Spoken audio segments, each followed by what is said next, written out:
तो उनके चरणों में ऐसा करके सेवा करना चाहिए। दो जगह जाना चाहिए, एक तो सल्ला घाघरा के सामने यानी बड़ा देव के सामने, और एक अपने माता पिता के चरणों में। बाकी जगह आप सभी ऐसा कर सकते हो, है ना।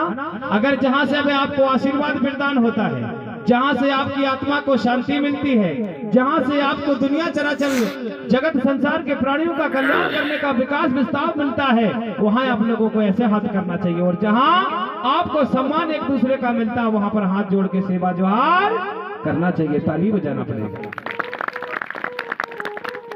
तो इस प्रकार से गौड़ी मत के माध्यम से माता पिता हमारे धरतीदाई में रहने का अवस्था होता है, और यहाँ धरती माता आपको संभाला करती है, और संभालने के बाद धरती माँ का एक निर्णय होता है, कहती है वो क्या, बेटा यहाँ पर कोई गलत कदम मत उठा देना कि यहाँ से जाने के बाद जब तू जाएगा ना तो तुझे मिट्टी में ही बुलाना पड़ेगा। बुलाना पड़ेगा जी। क्या आप लोग जलाते हो, आदिवासी हो, जलाते हो कि भैया गड़ाते हो, मिट्टी देते हो, क्या करते हो? गड़ाते हैं, मिट्टी देते हो ना।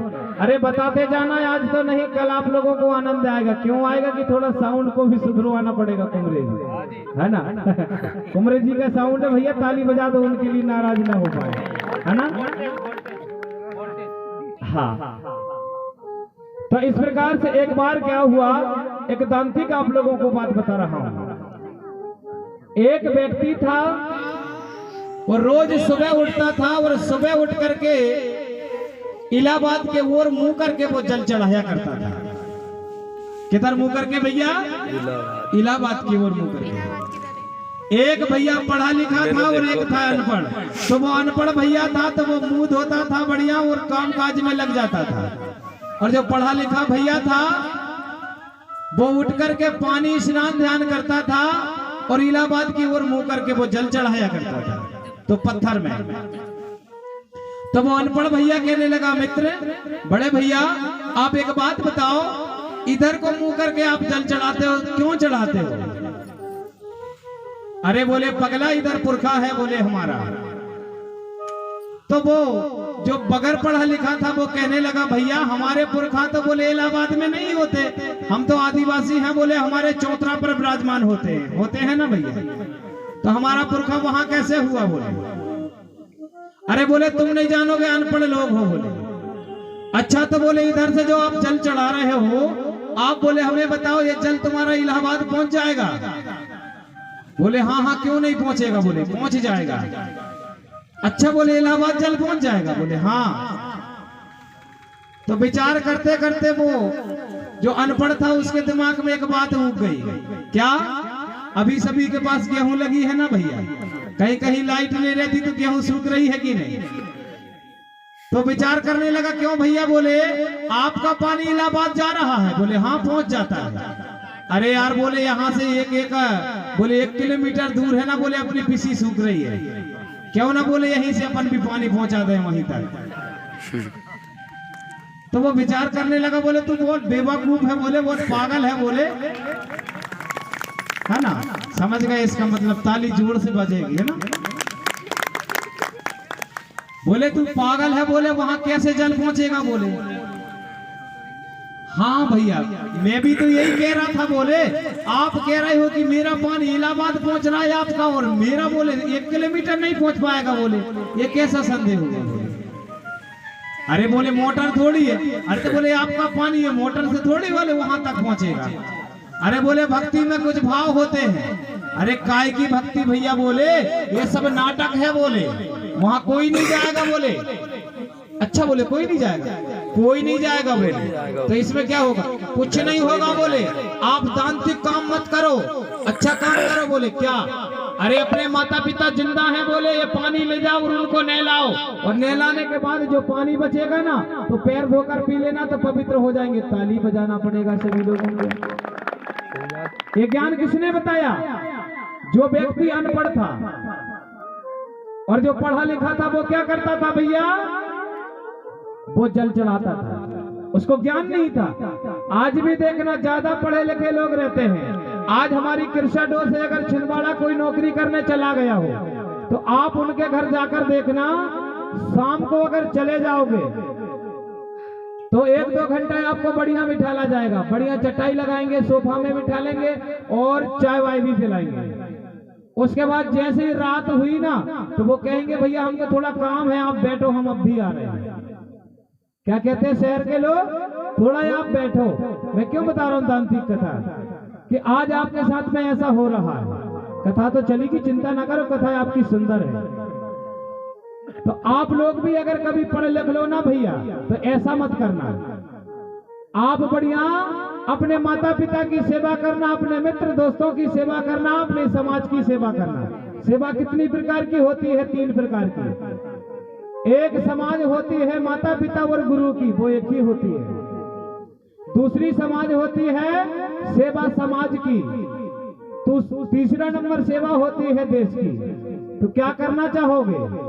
देश की सेवा करोगे कि समाज की, कि माता पिता की और गुरु की सेवा? तीनों सेवा में से अगर जो सेवा अपना लेता है आदमी, हमारे बुजुर्ग लोगों का कहना रहता है कि मेरे बेटा मेरी सेवा करेगा। मैं अभी बता रहा था आप लोगों को, हमारा अगर परिवार नहीं होता तो एक दुख नहीं 1000 दुख पैदा हो जाते हैं। कितने होते हैं भैया? अगर किसी का परिवार नहीं होते तो वो परिवार कहाँ कहाँ ढूंढते फिरते हैं परिवार के लिए। बहुत फिरते हैं ना भैया कि चलो ये दादाजी के पास चला जाए, वो दादाजी के पास चला जाए, बच्चा हो जाए हमारे तो उम्दा होगा। लेकिन कभी आप विचार नहीं कर पाते कि जब हमारे माता पिता इतना कष्ट भोगते हैं और कष्ट भोगने के बाद में उन्हीं को अगर कोई पीड़ा देने वाला हो जाए तो मेरे भाई बहन 1000 दुख नहीं उनके लाखों गुना दुख पैदा हो जाते हैं। ताली बजाना पड़ेगा दोस्तों, लाखों गुना दुख। अगर बच्चे को इतनी मेहनत कष्ट से माता पिता ने पाला और पाल पोस करके वो सट्टा खेलने वाला निकल जाए, शराबी निकल जाए, जुआरी निकल जाए तो माता पिता के दिल में क्या बीतेगा? बताओ कितना दुख बीतता है। 1000 दुख नहीं भैया, लाखों दुख पैदा हो जाते हैं। कभी भी हो कोई काज करने से पहले बार बार सोचो, बार बार विचार करो। ये मानव जाति बार बार नहीं आएगा। 7 दिन है जिंदगी के, सिर्फ 7 दिन गिनती रखो। इतवार बुधवार सोमवार मंगलवार आते रहते हैं। 60 साल या 70 साल जी लो, यहाँ जीने के बाद सबको मरना पड़ेगा। ताली बजाना पड़ेगा, सभी को मरना पड़ेगा। अरे अगर मरना है तो एक बार ऐसे होकर मर जाओ।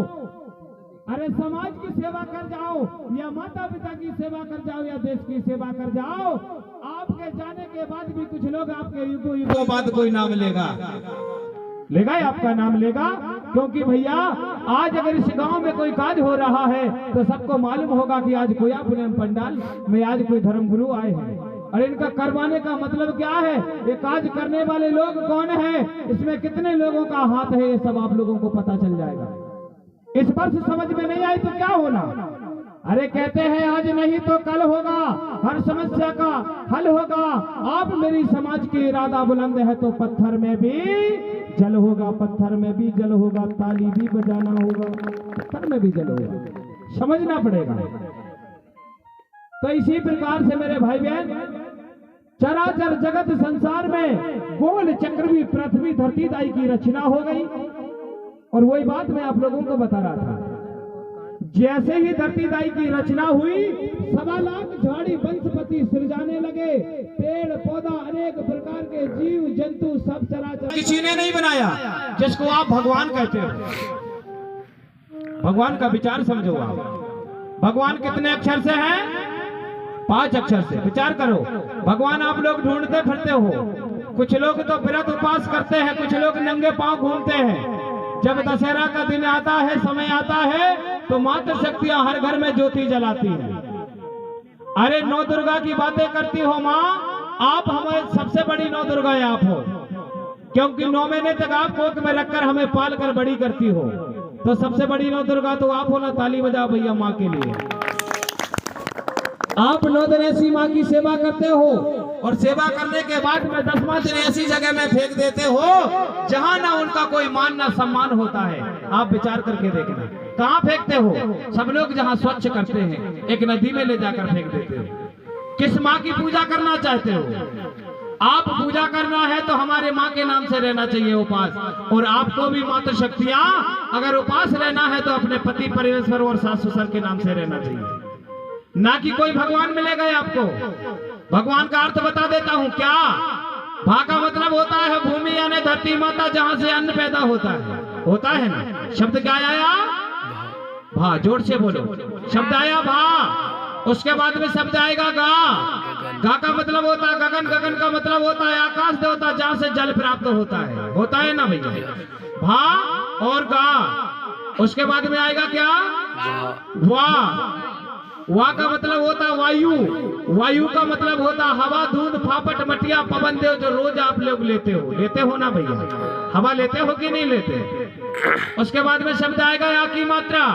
आ की मात्रा का मतलब होता है अग्नि। अग्नि का मतलब होता है ज्योति। ज्योति का मतलब होता है ज्वाला। ज्वाला का मतलब होता है सूर्य ने प्रकाशिका ने नेत्र। इसके बाद शब्द आया ना। ना का मतलब होता है नीर यानी जल यानी पानी। तो कितने शब्द हुए भैया? भा, गे, वा, आ और ना। तो भगवान किसे कहते हो आप लोग? भगवान किसको कहते हो? अभी मुझे बताओ, आप लोगों से कभी किसी को भगवान से मुलाकात हुई है? नहीं। हाँ, नहीं हुई। कुमरे जी आपको हुई? अच्छा। हमारे बीच में जो बरकड़े जी हैं, इन्हें देखो, इनको भगवान मिले थे। ताली बजाओ पहले उनके लिए, वो बताएंगे ना भगवान कैसे मिले। आपको भगवान मिले थे बरकड़े जी? बताओ, वो भी तैयार हैं बताने के लिए। अरे माइक देव नार जरे लंबो सो। अब देखना भी बता है ना। आप नहीं समझ पाए। मेरी समाज सही कहते हैं, बड़ी भोली होती है ना।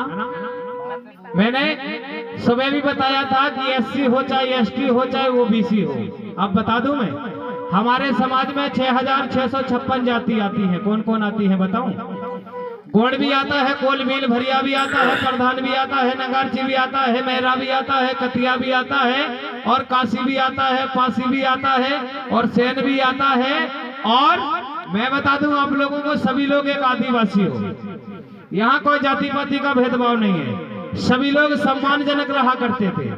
कभी आप लोग यहाँ आने में कतराएगा नहीं कि मैं थोड़ा सा धर्माचार आप लोगों के लिए हटके इसलिए हूँ क्योंकि मैं कभी किसी का जाति पाति का भेदभाव नहीं रखता हूँ। ताली बजाना पड़ेगा सभी लोग। कभी नहीं रखता, क्योंकि भैया हम अगर एक मानव जाति है, अरे जातियां तो जानवरों में होती है। अगर कोई यहाँ से भैंस का बच्चा निकल जाए तो क्या वो बकरी के साथ चलेगा? नहीं। बताओ, अगर कोई गाय का बच्चा निकलेगा तो अगर छोड़ के कभी वो बकरी के पास जाने की कोशिश करेगा? कुमरे जी नहीं जाएगा। उनको पता चलता है कि मेरी जोड़ी ये है। तो जातियों तो जानवरों में होती है भैया, मनुष्यों में कहाँ होती है। बताने वालों ने बता दिया कि भैया जानवरों जैसी अपनी हरकतें कर दी गई, जाति पाति बांट दी गई। ये मानव जाति में कर्म को महत्व नहीं दे जाता था। कर्म का महत्व वो लोग देते हैं जो कर्म करके भूल जाते हैं। अरे हम तो वो लोग हैं जिनको हम 3 संस्कारों से जीवन पाते हैं। कौन से संस्कार होते हैं? जन्म संस्कार, विवाह और मृत्यु संस्कार। 3 ही होते हैं ना भैया। काल भी 3 होते हैं हमारे, भूतकाल, भविष्यकाल और वर्तमान काल, है ना। आप विचार करना, ये पत्ती है बेलपाती, कितने पत्ती वाली होती है? 3 पत्ती वाली होती है ना भैया। बिट्टू थोड़ा खड़ी हो जाओ जरा बेटा, खड़ी हो, खड़े हो जाओ। देखो यहाँ पर ये बेटी को देखो, दोनों हाथ उठाओ, सिर और दोनों हाथ। कितने? इनके भी 3 ही हुए ना। बड़ा देव तो ये भी होगा, ताली बजाओ। इन्हीं को बड़ा देव कहो, क्या दिक्कत है ना। अगर हम ऐसा करके उठा दें तो इसमें फर्क क्या पड़ता है? तो समझना चाहिए, हमें बड़ा देव को ढूंढना नहीं चाहिए। बड़ा देव हमारे पास है और हमारे बरकड़े जी का कहना है कि इनको भगवान मिले थे। यही बात रुकी है ना। तो चलो बरकड़े जी बताओ, भगवान किसे कहते हो और तुम्हें कहाँ मिले थे भगवान? बता दो जरा।